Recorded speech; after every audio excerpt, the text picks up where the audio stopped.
ഇതാ ദുരിതാശ്വാസ നിധി എന്തിന് എല്ലാവരും സശ്രദ്ധം വായിക്കേണ്ടതാണ്. ദുരിതാശ്വാസ നിധിക്കെതിരെ ആരും ഒന്നും പറയാൻ പാടില്ല, ആരും ഒന്നും പറഞ്ഞിട്ടില്ല. നമ്മുടെ പുത്തലത്ത് ദിനേശൻ പറയുന്നു ദുരിതാശ്വാസ നിധി എന്തിന്. ഇത് മാത്രം നിങ്ങൾ വായിച്ചാൽ മതി, ഇത് മാത്രം മനസ്സിലാക്കിയാൽ മതി. ഇതിനപ്പുറം ഒന്നും മനസ്സിലാക്കരുത്. നമുക്ക് വേണ്ടിയിട്ട് പുത്തലത്ത് ദിനേശൻ ആ സാഹസ കൃത്യം ചെയ്തിരിക്കുകയാണ്. മുഖ്യമന്ത്രിയുടെ ദുരിതാശ്വാസ നിധിയുടെ പവിത്രത അദ്ദേഹം ഇതിൽ ചൂണ്ടിക്കാണിക്കുന്നു. എനിക്കിതിൽ 2-3 അഭിപ്രായ വ്യത്യാസമുണ്ട്, അത് മാത്രം ഒന്ന് പറയുകയാണേ. ദേശാഭിമാനിയുടെ 1-ാം പേജാണിത്. ദേശാഭിമാനിയും വിനേഷ് ഫോഗട്ടിനൊപ്പം ഹൃദയഭാരം. 100 ഗ്രാം കൂടിയത് ഹൃദയഭാരമാണ്. അത് ഒരു ഹൃദയഭാരമായി മാറി. സ്വന്തം ശരീരത്തിന്റെ ഭാരം ഇപ്പോൾ വിനേഷ് ഫോഗട്ടിന് ഹൃദയഭാരമാണ്. ഭാര പരിശോധനയിൽ പരാജയപ്പെട്ടു. ഫോഗട്ട് അവശനിലയിൽ ആശുപത്രിയിൽ. ഉറപ്പായ മെഡൽ നഷ്ടമായി. ഗുസ്തി താരം വിനേഷ് ഫോഗട്ടിന് ഒളിമ്പിക്സിൽ അയോഗ്യത. അങ്ങനെയാണ് ഹാഫ് പേജോളം ഇതിനുവേണ്ടി നീക്കിവെച്ചത്. പിന്നീട് പട്ടിക പ്രസിദ്ധീകരിച്ചു. കാണാതായത് 138 പേരെ, മരണം 225. അതാണ് തലക്കെട്ട്. കാണാതായത് 138 പേരെ, മരണം 225. നബീലിന് ധൈര്യപൂർവ്വം ഡൽഹിക്ക് പോകാം. ഇടക്കാല സർക്കാർ ഇന്ന് യൂനിസ് നയിക്കും. അർജുന്റെ ഭാര്യയ്ക്ക് ജോലി നൽകി വേങ്ങേരി ബാങ്ക്. നമ്മുടെ കാണാതായ മലയാളി ഡ്രൈവർ അർജുന്റെ ഭാര്യയ്ക്ക് വേങ്ങേരി ബാങ്കിൽ ജോലി നൽകി എന്നുള്ള ഒരു വാർത്തയുണ്ട്. പിന്നീട് ഉയിർപ്പിന്റെ 10 നാൾ എന്ന് പറഞ്ഞിട്ട് പിണറായി വിജയന്റെ പടക്ക സഹിതം ഉയിർപ്പിന്റെ 10 നാൾ എന്ന് പറഞ്ഞാൽ നമ്മുടെ മുണ്ടക്കയിൽ നടന്ന പ്രവർത്തനങ്ങളെ, സൈന്യത്തിന്റെ പടമൊന്നും കാണുന്നില്ലേ, ചെറുതായിട്ട് അവിടെ കൂടി ഒക്കെ ഉണ്ട്. പക്ഷെ ഏറ്റവും പ്രധാനം മാർപ്പാപ്പ, പിണറായി വിജയൻ, അങ്ങനെ ഉള്ള ഒരു സെൽഫ് പ്രൊമോഷൻ ആണ് ഈ പേജില്. പിന്നീട് ഇതില് ഇങ്ങനെയാണ് കവളപ്പാറ അതിജീവിച്ചത്. പുത്തുമലയെ കുറിച്ചൊന്നും പറയുന്നില്ല. പുനരധിവാസം സർക്കാർ ചിറകിൽ. ഇങ്ങനെയാണ് കവളപ്പാറ അതിജീവിച്ചത്. കവളപ്പാറയിലെ ഈ പുനരധിവാസം ഭയങ്കര സംഭവമായിരുന്നു എന്നാണ് പറയുന്നത്. പുത്തുമലയെ കുറിച്ച് ഇവർ മിണ്ടുന്നില്ല. ഞാൻ നേരത്തെ പറയാൻ ഉദ്ദേശിച്ച ആ വാർത്ത, ആ സംഭവമാണ് നമ്മുടെ എഡിറ്റോറിയൽ പേജ്. ദേശാഭിമാനിയുടെ എഡിറ്റോറിയൽ പേജിൽ എഡിറ്റോറിയൽ വിനേഷ് മനോഹരമാണ് ഈ മുഹൂർത്തം. വിനേഷ് മനോഹരമാണ് ഈ മുഹൂർത്തം. നിങ്ങളിങ്ങനെ തട്ടിയൊക്കെ കൂടി വെയിറ്റ് ഒക്കെ കൂട്ടി മെഡൽ നഷ്ടപ്പെടുത്തിയത് ദേശാഭിമാനി പറയുന്നത് ഇത് വളരെ മനോഹരമാണ് ഈ മുഹൂർത്തം. കാരണം എന്താ അറിയോ, അധികാരത്തിന്റെയും സമ്പത്തിന്റെയും സർവ്വ പിന്തുണയോടെയും വനിതാ ഗുസ്തി താരങ്ങളെ വേട്ടയാടിയെന്ന് ആരോപണ വിധേയനായ BJP നേതാവ് ബ്രിജ്ഭൂഷൺ ശരൺ സിംഗിനെതിരെ തെരുവിൽ പോരാടിയ വിനേഷ് അതേ പോർവീര്യം ഗോദയിലും പുറത്തെടുത്തു. അതേ തോന്നിവാസം ഗോദയിലും പുറത്തെടുത്തപ്പോഴാണ് അയോഗ്യയാക്കപ്പെട്ടത്. കേട്ടോ, ഇതാ ദുരിതാശ്വാസ നിധി എന്തിന് എല്ലാവരും സശ്രദ്ധം വായിക്കേണ്ടതാണ്. ദുരിതാശ്വാസ നിധിക്കെതിരെ ആരും ഒന്നും പറയാൻ പാടില്ല, ആരും ഒന്നും പറഞ്ഞിട്ടില്ല. നമ്മുടെ പുത്തലത്ത് ദിനേശൻ പറയുന്നു ദുരിതാശ്വാസ നിധി എന്തിന്. ഇത് മാത്രം നിങ്ങൾ വായിച്ചാൽ മതി, ഇത് മാത്രം മനസ്സിലാക്കിയാൽ മതി. ഇതിനപ്പുറം ഒന്നും മനസ്സിലാക്കരുത്. നമുക്ക് വേണ്ടിയിട്ട് പുത്തലത്ത് ദിനേശൻ ആ സാഹസ കൃത്യം ചെയ്തിരിക്കുകയാണ്. മുഖ്യമന്ത്രിയുടെ ദുരിതാശ്വാസ നിധിയുടെ പവിത്രത അദ്ദേഹം ഇതിൽ ചൂണ്ടിക്കാണിക്കുന്നു. എനിക്കിതിൽ 2-3 അഭിപ്രായ വ്യത്യാസമുണ്ട്, അത് മാത്രം ഒന്ന് പറയുകയാണേ. അതായത് അവസാനത്തെ 2 പാരഗ്രാഫിന്റെ മുമ്പേ എൻഡോസൾഫാൻ ദുരിതബാധിതർക്ക് 57 കോടി രൂപയുടെ ധനസഹായവും ദുരിതാശ്വാസ നിധിയിൽ നിന്ന് നൽകിയിട്ടുണ്ട്. നല്ല കാര്യം. ദുരിതാശ്വാസ നിധിയിൽ നിന്ന് എൻഡോസൾഫാൻ ദുരിതബാധിതർക്ക് 57 അത്രയൊന്നും പോരായിരുന്നു എന്നേ നമുക്ക് പറയാനുള്ളൂ കേട്ടോ. 57 കോടി രൂപയുടെ ധനസഹായവും ദുരിതാശ്വാസ നിധിയിൽ നിന്ന് നൽകിയിട്ടുണ്ട്. ചില പ്രത്യേക പ്രശ്നങ്ങളിലും ഇത്തരം സഹായം ദുരിതാശ്വാസ നിധിയിൽ നിന്ന് നൽകിയിട്ടുണ്ട്. പുത്തലത്ത് ദിനേശ, അടവ് ഞങ്ങൾക്ക് അടുത്ത് വേണ്ട. പുത്തലത്ത് ദിനേശൻ മറ്റേ CPM അടവ്, സൈദ്ധാന്തിക അടവുകൾ എടുക്കാൻ തുടങ്ങിട്ടോ. അതെങ്ങനെയാണ്? അതായത് ചില പ്രത്യേക പ്രശ്നങ്ങളിലും, എന്താണപ്പോ ഈ പ്രത്യേക പ്രശ്നം? ചില പ്രത്യേക പ്രശ്നങ്ങളിലും ഇത്തരം സഹായം ദുരിതാശ്വാസ നിധിയിൽ നിന്ന് നൽകിയിട്ടുണ്ട്. ജിഷ്ണു പ്രണോയിയുടെ കുടുംബത്തിന് 10 ലക്ഷം രൂപ. കുഴപ്പമില്ല. ജിഷ്ണു പ്രണോയിയുടെ കുടുംബത്തിന് 10 ലക്ഷം രൂപ.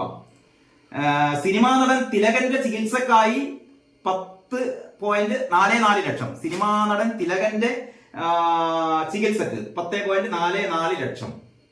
അട്ടപ്പാടിയിൽ മരിച്ച മധുവിന്റെ അമ്മക്ക് 10 ലക്ഷം. കോട്ടയത്തെ കെവിന്റെ കുടുംബത്തിന് 10 ലക്ഷം. സൈനിക സേവനത്തിനിടയിൽ മരിച്ച ശ്രീജിത്ത് MJയുടെ കുടുംബത്തിന് 10 ലക്ഷം എന്നിങ്ങനെ സഹായങ്ങൾ ലഭ്യമാക്കി. ഇതൊക്കെ ലഭ്യമാക്കിയത് ഇതൊന്നും വേണ്ടെന്ന് പറയുന്നിട്ടില്ല കേട്ടോ. ഇതൊക്കെ വേണ്ടത് തന്നെയാണ്.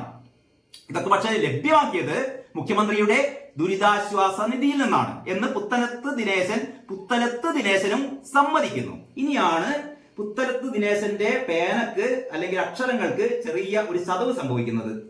ഇതുപോലെ 2018 ഫെബ്രുവരിയിൽ ചെങ്ങന്നൂർ മുൻ MLA KK രാമചന്ദ്രൻ നായർക്കും എത്ര പൈസ എന്ന് പറയുന്നില്ല കേട്ടോ. പുത്തലത്ത് ദിനേശ് ആ പൈസ ഇതിന്റെ എത്രയാ കൊടുത്തതെന്ന് അറിയില്ലല്ലേ.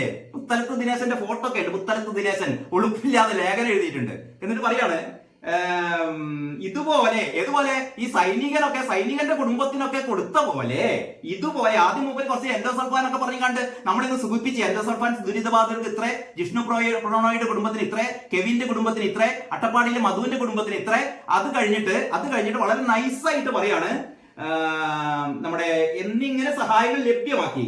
ഇതുപോലെ 2018 ഫെബ്രുവരിയിൽ ചെങ്ങന്നൂർ മുൻ MLA എന്ന് പറഞ്ഞ CPM-ന്റെ MLA, നിങ്ങളുടെ MLA KK രാമചന്ദ്രൻ നായർക്കും, രാമചന്ദ്രൻ നായർക്ക് എടുത്തു കൊടുത്തല്ല കേട്ടോ, രാമചന്ദ്രൻ നായരുടെ കുടുംബം വാങ്ങിയ വണ്ടിയുടെ കാറിന്റെ ലോൺ അടയ്ക്കാൻ, ഭാര്യന്റെ ആഭരണം പണയം വെച്ചത് എടുത്തു കൊടുക്കാൻ, ഇതിനൊക്കെ വേണ്ടിയിട്ടാണ് ഈ പാവം കുട്ടികള് കുടുക്ക പൊട്ടിച്ച കാശും ആടിനെ വിറ്റ കാശും പാത്തുമ്മ മറ്റേ ചായക്കടയിലെ കാശും ഈ കാശുകളൊക്കെ എടുത്തിട്ട് KK രാമചന്ദ്രൻ നായരുടെ കുടുംബത്തിന് കൊടുത്തത് എന്റെ അറിവിൽ ഒരു 8 ലക്ഷം രൂപയാണ്.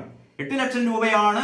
പക്ഷെ അത് എമൗണ്ട് മുമ്പിൽ പറയുന്നില്ല. പുത്തലത്ത് എമൗണ്ട് പറയുന്നില്ല. എമൗണ്ട് പറയാൻ പാടില്ലല്ലോ. അത് പറയാൻ പാടില്ല. അതൊന്നും നമ്മൾ പറയില്ല. നമ്മൾ കെവിന്റെ കുടുംബത്തിന് കൊടുത്തത് പറയാം, അട്ടപ്പാടി മധുവിന്റെ കുടുംബത്തിന് കൊടുത്തത് പറയാം. പക്ഷേ KK രാമചന്ദ്രന്മാർ നമ്മളെ MLA കുടുംബത്തിന് എന്തിനും പറയണം.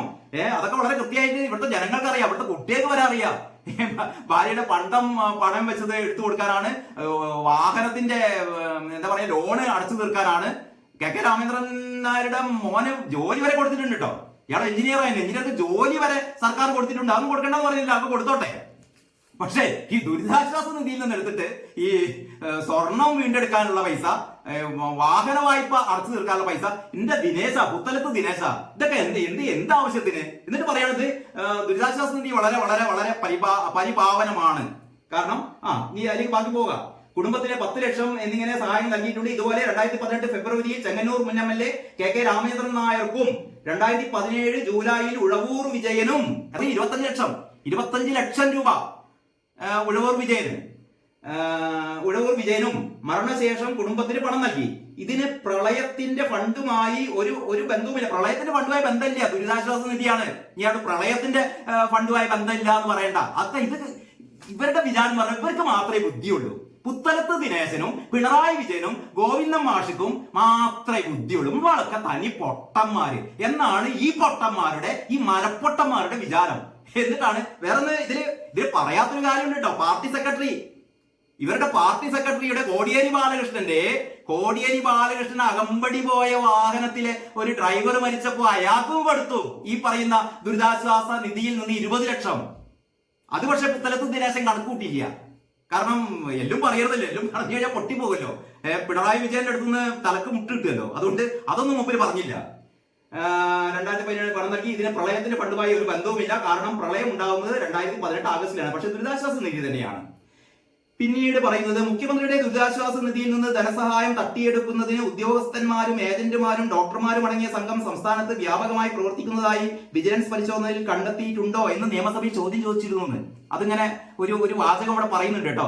അതായത് ദുരിതാശ്വാസ നിധിയിൽ നിന്ന് ലക്ഷക്കണക്കിന് രൂപ ഡോക്ടർമാരുടെ കുറിപ്പടികളോടെ അല്ലെങ്കിൽ ഈ പറയുന്ന പാർട്ടി പ്രവർത്തകരുടെ ഇടപെടലിലൂടെ അടിച്ചു മാറ്റി എന്ന് വിജിലൻസ് കേസുണ്ട്. നിരവധി FIR ഉണ്ട്. 100 കണക്കിന് ആൾക്കാർ പൈസ തട്ടിയിട്ടുണ്ട്. ആ കേസൊക്കെ നടന്നുകൊണ്ടിരിക്കുകയാണ്. വിജിലൻസ് കേസ് കുറെയൊക്കെ പൂഴ്ത്തി. മനോജ് എബ്രാഹിമിന്റെ നേതൃത്വത്തിലായിരുന്നു ഇത്തരത്തിലുള്ള ഒരു മുൻ ADGP മനോജ് എബ്രാഹിമിന്റെ നേതൃത്വത്തിലായിരുന്നു FIR ഇട്ടത്. എന്നിട്ട് അത് നിയമസഭയിൽ ഇങ്ങനെ ചോദ്യം വന്നിരുന്നു എന്ന് മാത്രമാണ് പുത്തലത്ത് ദിനേശൻ പറയുന്നത്. അപ്പൊ ഇത് നിറയെ കള്ളത്തരം എഴുതി വെക്കാനുള്ള ഇവരുടെ ഈ ഒരു സിദ്ധി ഉണ്ടല്ലോ. ഇതൊക്കെ വെട്ടിയെടുത്ത് നമ്മള് ഇതൊക്കെ ചുമരുമിൽ ഒട്ടിച്ചു വെക്കേണ്ടതാണ്. കാലം ഇതിനൊക്കെ കണക്ക് ചോദിക്കും, പറയേണ്ടി വരും.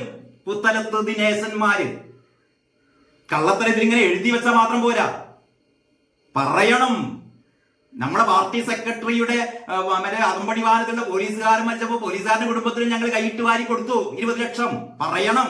പക്ഷെ പറയാനുള്ള ചങ്കൂറ്റയില്ല, അവർക്കൊന്നും ചങ്കൂറ്റയില്ല.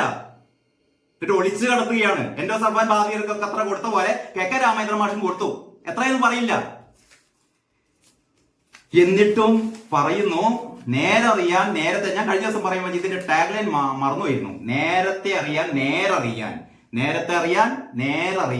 എന്ത് വായിക്കണം? ദേശാഭിമാനി വായിക്കണം. അപ്പോൾ പുത്തലത്ത് ദിനേശന്മാരുടെ ഇത്തരത്തിലുള്ള നേർക്കാഴ്ചകൾ, കള്ളത്തരമല്ലാത്ത നേരുകൾ നമുക്കറിയാം. ഇതിനൊക്കെയാണ് നേര്. നമ്മൾ കള്ളം എന്ന് പറയുന്നതിനെയാണ് ഇവര് നേര് എന്ന് പറയാം. അപ്പോൾ നമ്മൾ കള്ളം എന്ന് പറയുന്നതിനെ ദേശാഭിമാനി വിളിക്കുന്നതാണ് നേര് എന്ന്. അപ്പൊ നേര്, നേരത്തെ അറിയിക്കുന്ന ദേശാഭിമാനി പത്രത്തിന് വീണ്ടും ഇൻക്ലാബ് വിളിച്ചുകൊണ്ട് നമുക്ക് ഇന്നത്തെ പത്ര വിശേഷം അവസാനിപ്പിക്കാം. എല്ലാവർക്കും നന്ദി, നമസ്കാരം.